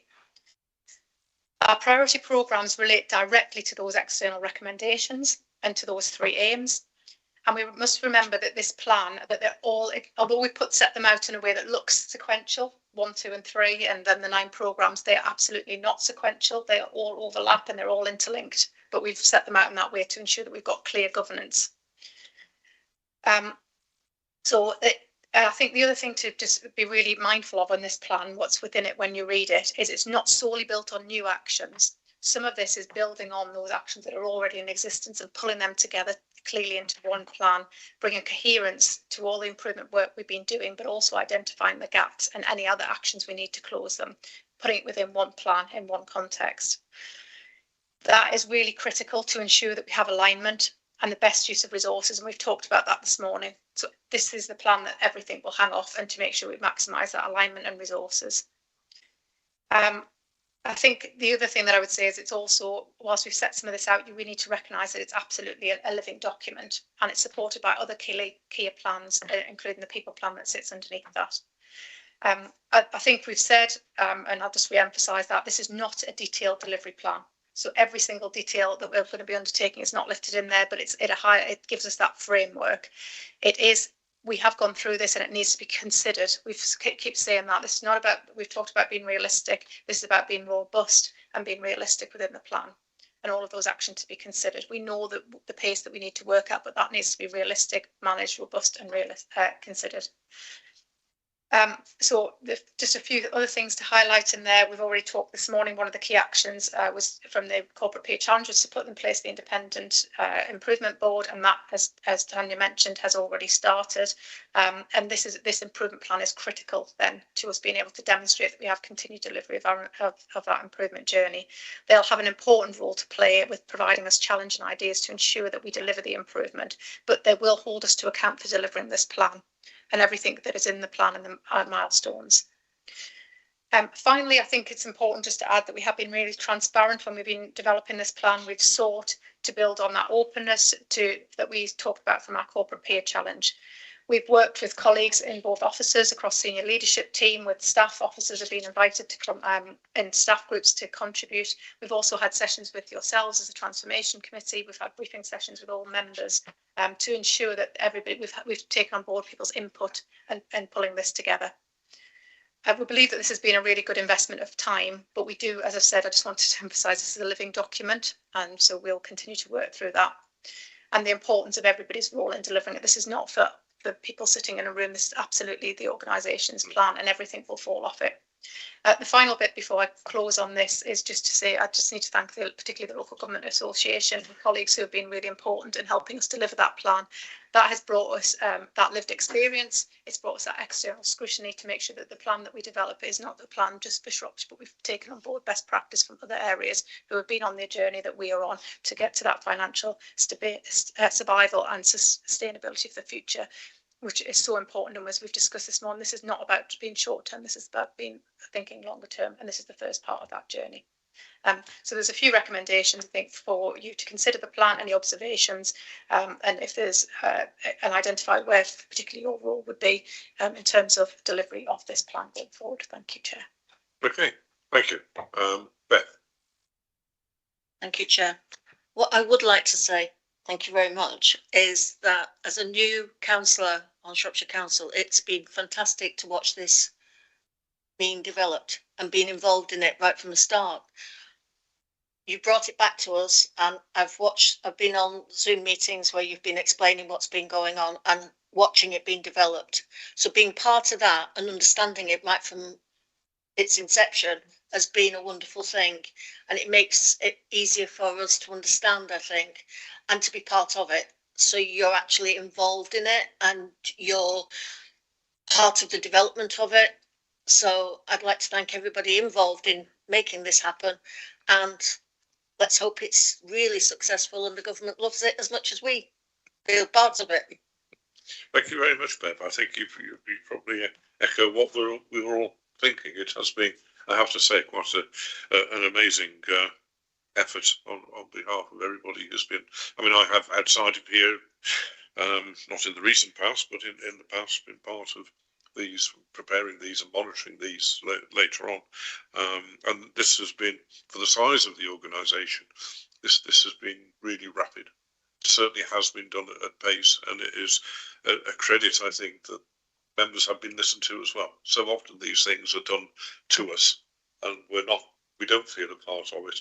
I certainly don't feel like that about this one. This is, I think, bringing everybody in, and that is that's a part of the strength of the plan. Anyway, I won't waffle on. Chris, and then. Thank you, Chair. I'll try to be brief. I obviously echo those points about both the kind of extensive engagement, which I think is really the way we as a local authority should be working. And of course, it's the way to get buy-in, isn't it, to a challenging document like this in a challenging situation. I think the point about pace is really important too, which David made. My question is, and I may reveal my ignorance on this, is Rachel, you mentioned governance early on, and clearly the improvement board is key to that. I wasn't sure how the improvement board relates to cabinet and whether there's a cabinet role, an ongoing cabinet role to be saying, what's the improvement board up to, or what are the improvement issues that we as cabinet need to be picking up? Is that in there somewhere, or is that something where cabinet's views are going to be sought and encouraged? Thank you. Thank you, and thank you for your words in terms of the deal. I'll feed that back. There's a huge team, as you can imagine, working on this because it absolutely has to be owned by everybody, as we've said, and so we appreciate that, and including I forgot to mention Tom sitting next to me, but Tom's been critical in terms of we're developing that, and Paul's online as well. I think there is a few slides in there in terms of governance. We started to outline a little bit, making sure that we deliver, and particularly I think it's the report page 22 that starts to talk about a bit of the links between cabinet and the improvement board. Certainly as our kind of external, they're not decision making, the improvement board, but that's the thing that they are absolutely going to be monitoring against. Cabinet have a critical role in all of this and have been involved in all of the oversight, and you can see in that diagram how the various parts link together. So there's a critical role for scrutiny, for cabinet and council, and that's why this report will go to council in terms of owning the actions within that report. The improvement board itself will be wanting to ensure that what we say that we're going to deliver in terms of those actions, particularly in the appendixes, we are delivering and making sure we continue to deliver them. We are working through in more detail in terms of the overall governance, the boards that will sit underneath this to make sure that there is accountability. So that's why I mentioned the linear programmes. It's not that it is linear, but we do have to have feeding back from recommendations from the peer review and some of our external audit. We have to have that clear governance in place. So we have got those in the report. It mentions senior accountable officers who will be responsible as portfolio holders aligned to those as well. So we will be taking responsibility for those areas. Cabinet will have oversight, and then the improvement board will be monitoring and want to see that we are making progress as well on this report as our external viewpoint. This report is very high level. We'll continue to work on those detailed boards that sit under it, but it's not presented into all the report. But I just wanted to give you that assurance that that's definitely been thought through. Thank you. Yeah, thank you.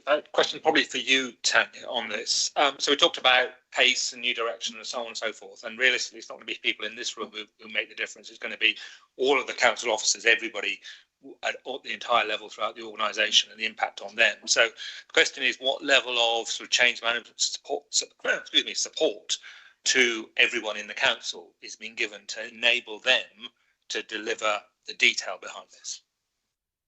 So first of all, thank you for the comments on the plan so far, and I think there's been good engagement not only with councillors but all of our staff and senior leaders. You would have heard me talk about this in my Chief Exec update, but every Thursday for the month of October and November, I meet with all the senior leaders in the council, and then we're moving to fortnightly, moving forward into the rest of the kind of year. In terms of change management support, we've just done the closing day on the new service director for change and strategy, and within that essential post will be around what is it this council needs in terms of capability and capacity to really drive forward this improvement plan, because I'm really clear this improvement plan it reads really well, but the hard work now starts in terms of the delivery, and we need to ensure that all of our staff and senior leaders are supported with the right capacity and capability to get this council into that positive, sustainable footing. Thank you. Alan. I'm sorry I came to this a bit late, so I haven't read it as thoroughly as I might have done, but much of it is highly sensible. And I'm looking under the three aims that are focused on various aspects of the organisation. And then I see a section outcomes and benefits. So hopefully this is all outcome led, not actually going through the motions led.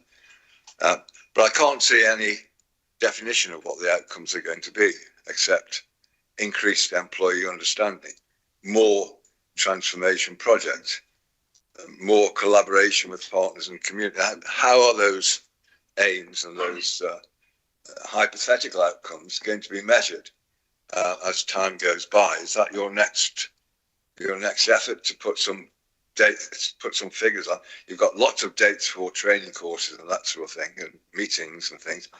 Where are the outcomes going? When are the outcomes going to be available? So we've got something to measure actual performance against. I feel like I should take a role now as well. So in terms of the improvement plan, absolutely, it's live, Alan, so it's going to keep growing and evolving. But we have got set out in the plans, not just the milestones you referred to in terms of the projects and the progress, but we also need to measure the impact. So at the moment, we've got a series of about 20 key performance indicators, key measures, which will be giving us that sense of whether we're having the impact we need to have as well. So we need to measure progress. We need to have a view of impact, and we've got to keep it live. We've got to make sure that we're keeping a clear view on what we're doing and whether it's making the difference we need to make in terms of financial sustainability, in terms of delivering the change that we need to make, and whether we're shifting in the direction we need to go to. And as Rachel mentioned before, this sits alongside the corporate plan and the partnership plan, those two other sort of, along with the medium-term financial strategy, the two other parts of this strategic plan suite, which we're describing for the council. So the measures and the direction we have in this need to fit within that wider framework and that wider view, which is going to be, also picking up on those political and council-focused priorities that we need to get into. And absolutely, in terms of outcomes, this is outcome-focused. We can't not deliver them. I think that's the message which you've all been sharing this morning. We've got to deliver the improvement plan. We've got to get ourselves on the right footing. So they're there, but it is going to be continued live growth. Yes, Rachel.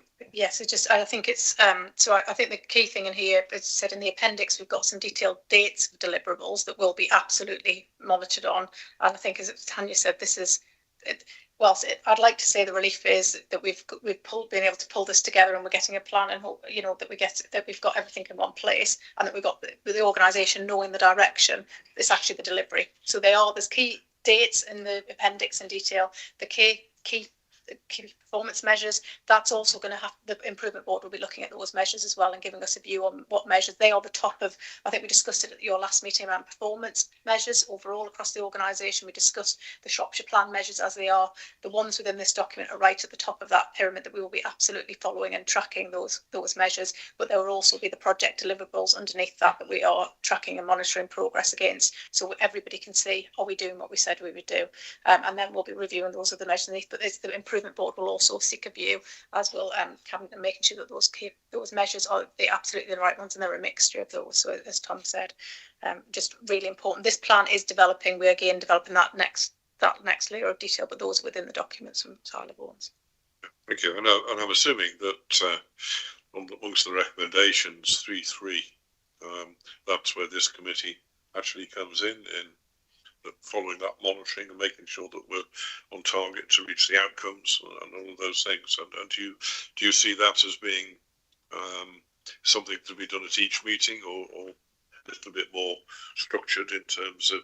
And the question is relevant because I've already been having conversations about the diary for next year, so it's a really relevant question. Is how do you see that being? Do you see it being quarterly or 2 monthly, or how do you think that we can best assist with that monitoring process? So in terms of the monitoring, the measure, we've got to make sure that you're doing that added value piece, so we're not duplicating what the improvement board are doing and looking at. But these measures will probably, based on what, not just based on the fact that Rachel just said that this sits at the top of the pyramid, it's at the top of the hierarchy of the KPIs for the council. We've got to know, track and measure these. So where they are being updated and reported in that quarter, I would think you'll find them definitely within that set of corporate performance measures you're looking at and seeing. So you will definitely need to be tracking that. There'll be a view of progress and impact which needs to be maintained. But I think one of the things you may want to do, and you're touching on it earlier, and actually Ruth really clearly explained some of the challenges and pressures around, say, social care in its widest sense, is there may be topics that you want to look at as more of a deep dive. There may be things you want to know more about in terms of the delivery of the pieces of transformation work which sat behind the improvement plan. And it might be that you spot things that you think other committees should be looking at. So Tanya mentioned the People Overviewing Scrutiny Committee earlier. So social care is directly in their remit. You may see things in the performance report, and you may want to go, you should look at that piece of work, please, and investigate it. So you track the KPIs, you can ask the questions and keep those in focus, but I think possibly deep dives might be where you want to go to, and use your ability to do task and finish groups or other things to investigate them as appropriate. Yeah, well, that's the other point, isn't it? We've already got a couple of task and finishes underway which are very relevant to this, the devolution and partnering one, and also to a lesser extent, but still important, is the CIL one, and they will feed in as well.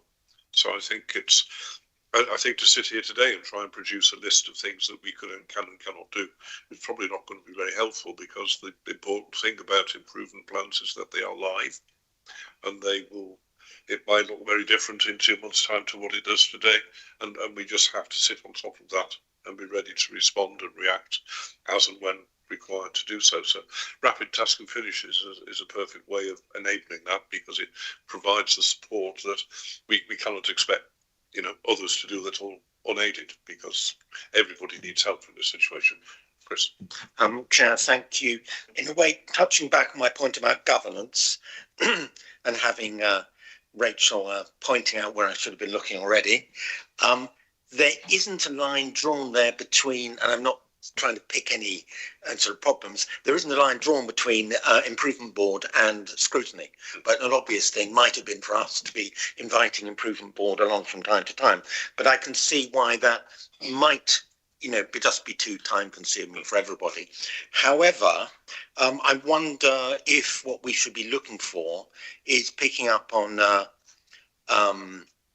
Alan's prompt to look at Appendix 1, which has an extraordinary list in great detail of actions and dates as part of the plan. Maybe there's going to be some kind of monthly or quarterly update on how those are progressing, which we as a scrutiny committee could have a look at and then say, oh, this seems to be going very well, or this seems to be going less well, and therefore to direct our own added value if we have some there. Well, I'm assuming, I hope correctly, that when these indicators are actually determined, that they will sit on the members' portal along with all the other performance indicators, and we can see those for ourselves as we're going along. And if anything doesn't look right or a bit askance, then we can raise it, and if we need to, it'll come to here or a relevant scrutiny committee. I've really, having been in these sort of things before, I would caution against trying to be too rigid in terms of reporting and monitoring. That this thing will have a life of its own, and we have to make sure that that we are making the targets are being met, times are being kept to. Yes, we do. But at the same time, we don't want, or I don't want us to try and create a straitjacket around this. It needs to be free to grow and breathe and develop. I think that's the best way I can describe it, really. Yeah, Tom. Just hopefully give some reassurance. The reason that there is no direct lines between the Improvement Board and to any of our governance structures is that they will play in against that, whether it's cabinet decision making, whether it's scrutiny picking up items, whether it's audit and governance committee, fulfilling their role, looking at the control environment and risk and everyone's got to play so it fits with our internal governance. It's not part or within that piece. So anyone who came to the governance member development training, the scrutiny development training, the model which is in there is the same one. It's that relationship. That's our internal model of how the governance works, political governance works in the council. The leadership board, so the improvement board kind of sits between our internal governance that Rachel was alluding to, we're defining, working up and finishing off, and the political governance. So they feed into that and can inform and help inform decision making, but equally will feed back out and pick up the challenge and making sure that they're going in the right direction as well. So it's all very much part of that loop. Thank you. Anything else? So 3 recommendations. Well, I think we've done one. We have considered it. Observations. There have been a few of those. I'm sure they've been noted, and I'm sure somebody's going to tell me what they are so that I can report verbally on Wednesday. Thank you, Tom. And we've discussed how we can and will add value to the process. I think we've met the recommendations adequately, I think, Rachel. So we'll move on to. Lost my agenda now. It's Ruth. It's the bullying report. Thank you, Chair. Very quickly, really, this is a further update. So I'm taking it as read that the committee have read the report. I draw your attention to section 2 in the executive summary and progress that has been made, including how we're managing the impact of the new prevention duty to take reasonable steps against sexual harassment of staff. And then if you look at the conclusion, that does summarise very nicely all the work that's been completed, including the work around the work to support members, and that's available on the member gateway around any harassment and incidents that occur when out and about as individuals undertaking our member roles. Thank you. Thank you. Anybody wish to comment? Yes, Sam. It's very encouraging to see the work that's been done on this. Thank you, Ruth and Roger, for your involvement. It's just a question: have we got data to track whether we've got any evidence to show we're going in the right direction, as well as policy that should be guiding us to do the right thing? 9% sure that we have around staff through the staff survey and the pulse survey around how staff feel supported at work. And then on the member gateway, there were 1 or 2 incidents during the election period, but they are logged because they are logged now, and where necessary the police are involved as well. Thank you. Okay. That was quick. Yeah.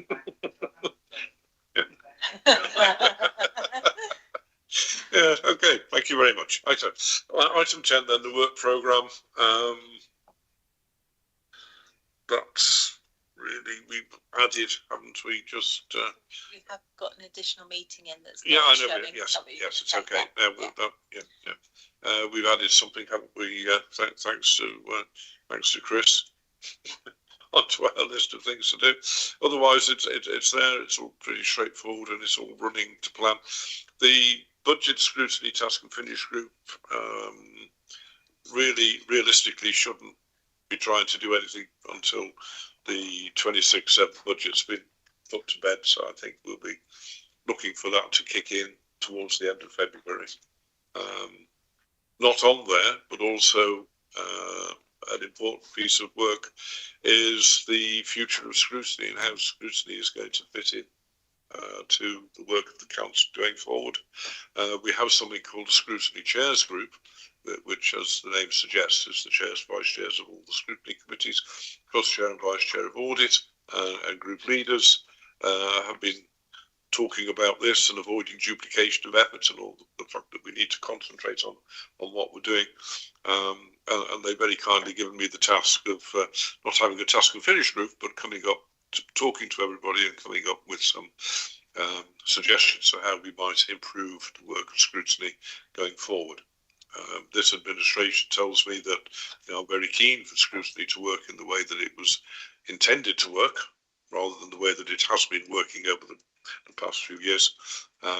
So that is already making started, and I'll be emailing people shortly about opportunities to get together and have a chat. So just to let you know that work of overseeing and maybe reforming scrutiny, so that also fits in nicely with the new corporate plan and the work that's going on.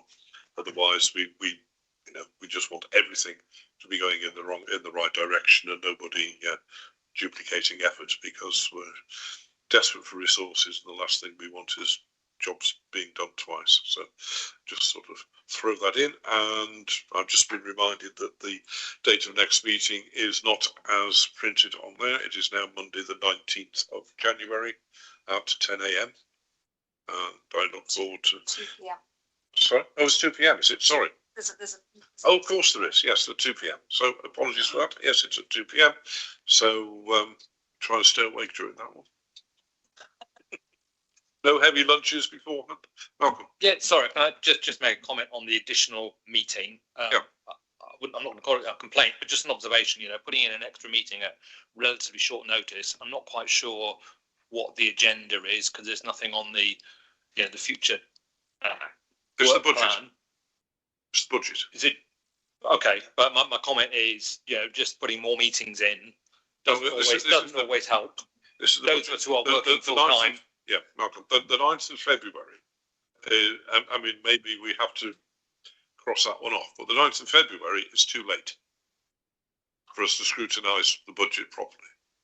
And the portfolio holder did request, I think at the end of the meeting 2 weeks ago, that we try to fit in a meeting so that we can provide the proper level of scrutiny over the budget before it goes to council at the end of February.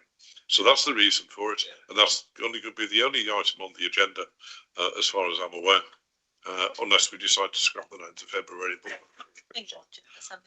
Yes. Not sure.